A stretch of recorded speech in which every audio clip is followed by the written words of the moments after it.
Je suis invisible. Et pourtant, je suis bel et bien présent, n'est-ce pas?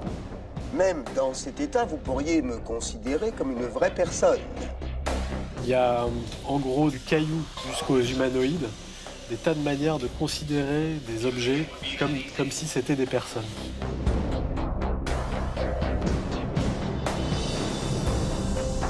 Le propos de l'expo, c'est un peu de donner une idée de la variété des formes de manifestation d'une présence.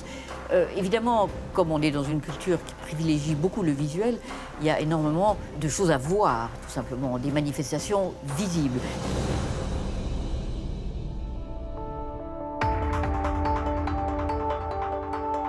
On a essayé de multiplier les cas limites, qui sont des sortes de cas ambigus, qui nous amènent à faire une expérience où on ne sait pas trop si on a affaire à un objet, à un humain, à une personne, à un animal ou à la machine.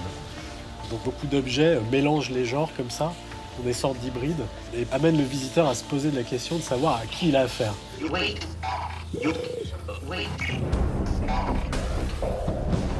priori, quand vous créez un robot qui a forme humaine, vous générez de l'empathie.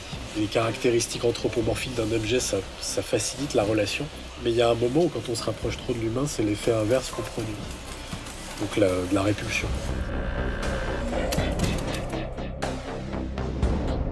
Depuis quelque temps, dans notre pop culture, il y a un effet de reflux, ou plutôt de retour de la présence des non-humains. Donc les frontières de l'humain sont en train de bouger pas mal. Les mêmes questions se posent pour les cyborgs. Le monde, de ce point de vue-là, est en train de se repeupler de présence.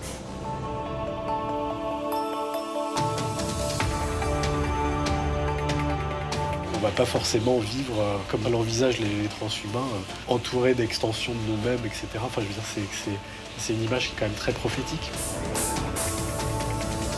Qu'est-ce qu'on peut opposer comme futur alternatif à ça? C'est un peu la question de l'expo.